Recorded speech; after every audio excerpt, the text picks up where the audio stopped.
Next question is from Thomas, who just got a new name. And he writes, Dear Michael, for almost 20 years I'm carrying a question in my heart. They came up at my first seminar ever. 2 students of yours, and then he gives their names, did a lot of energy work with me.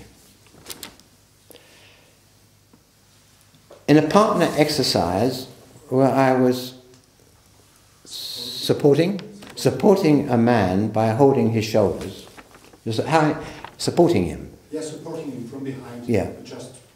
He was the one He who went through a inner journey. I see, and you were giving it, like standing behind him, huh? Yes. Right, okay. I was supporting a man by holding his shoulders. All of a sudden, a very strong energy flow started through my left arm, through my heart, and back through the right arm to the man. So, it felt like burning, but was cold at the same time, same moment. My image was of a stream of molten iron. And as soon as my ego realized something happening beyond my imagination, a voice quickly called out, "Stop." Good old ego. This ties up with what I was just saying, you know. That somehow I was saying, I can't handle it in there. What's this? It's the unknown. I'm not going to be able to handle it, you know. And as I was just saying to Taran, you know, then, of course, we don't see that at the time. And it immediately stopped. I said, call stop, and immediately ended. Though it never happened again so strong, this experience never left me. You know, they don't. I asked many teachers what might have happened, but nobody gave an answer. So he asked me. Well, of course, now I have to give an answer, of course. All these other inferior masters and teachers. I asked many teachers what might have happened, but nobody got an answer. So I want to ask you if you've got any idea about this. Was it only to wake me up and get me on track? Or is it a gift I should pass on after overcoming my fear of being overwhelmed by energies of this kind? Well, really neither, Thomas. Neither of your suggestions at the end. It's more what I was just saying to Taran. You know, that the particular incident where it happened is not so significant. But what it showed you was what I gave you in your name. I said, Master, the world at your feet. Yeah? And you looked amazed that I could give you such a name. You looked amazed, really, as if it was almost inconceivable up to now, that you could feel yourself to be a man who had the world at his feet.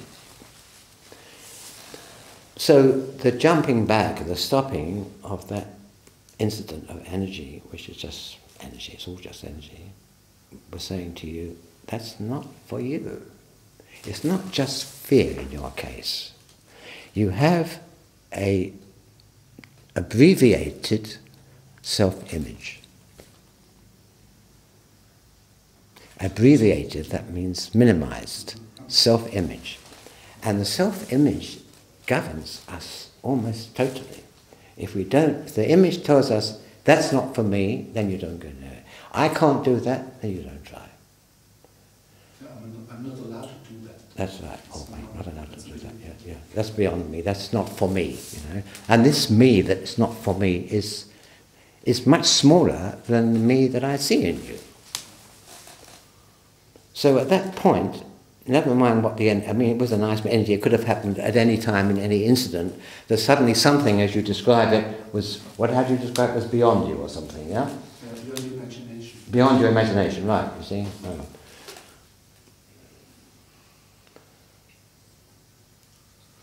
Beyond not just you, but beyond your imagination. That's exactly what I'm saying, because the imagination is your self-image.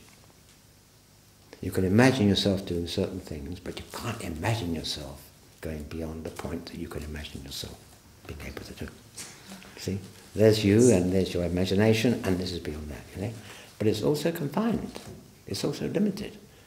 And that comes from something very early in your life, where you somehow accepted that you are not able to be one of these people who sees the world and life and lives what they are totally. You've never been able to. Nobody gave you that faith in yourself. Nobody gave you that trust. Nobody believed that that was possible, and you've adopted those opinions. So you have to really let go of all your opinions of yourself. And that means, in a way, letting go of yourself. Because the opinions of yourself and yourself go together. Just as the master of the self and the self go together, your opinions of yourself and yourself go together. And so it's a closed circle. Without you realizing, the image of yourself is controlling the way that you live and what you're open to and what you allow yourself to experiment with, to adventure, and so on. And this whole lot you have to dump and almost become a child again. A child. Again.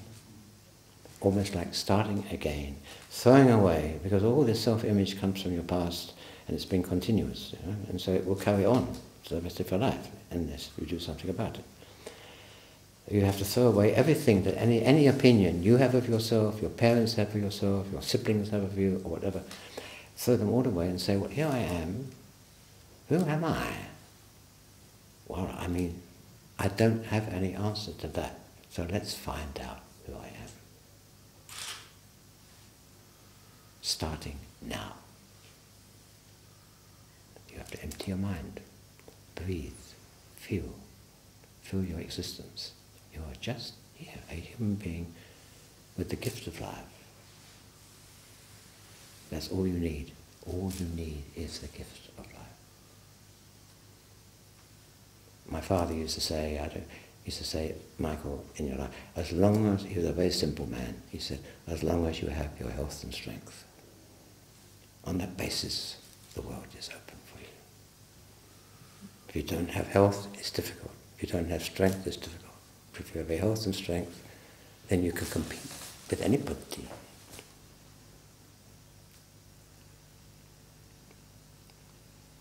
So throw away all your ideas of who you are. And it's beautiful, you've got a new name now.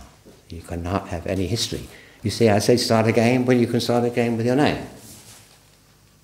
In a sense, that's giving you also a new beginning with a new name.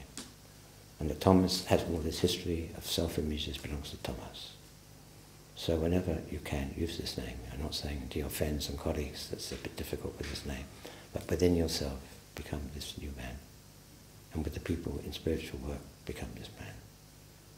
The beginner. And the name that I gave you means bow at his feet and live that.